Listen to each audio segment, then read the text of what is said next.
Professor, good to see you and appreciate your time. Good evening, and thanks for staying back to do this with us. In your assessment, how did Secretary Blinken's visit go? I think well and predictably.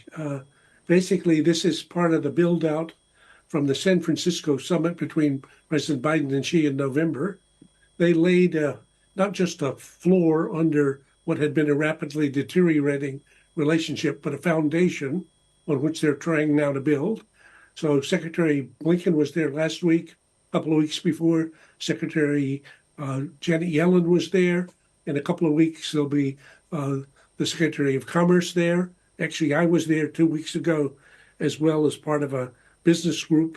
So I would say we're in a period of fairly intense conversations between the parties, and the relationship is becoming slightly more stable, even though fundamentally it remains a struggle between competition on the one hand and cooperation on the other. Professor, I have to ask, ahead of that visit, Secretary Blinken made some pretty pointed comments again about China and Xinjiang. Just before touching down, that's probably hard for the Chinese to swallow. What do you think? Well, again, it's complicated, as you know very well. So often what leaders say in their public statements are for their own publics. And certainly this is an issue that's a real issue, but it's also one that Tony cares a lot about.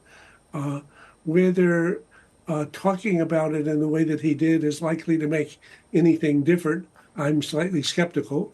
But I think what's clear is that the U.S.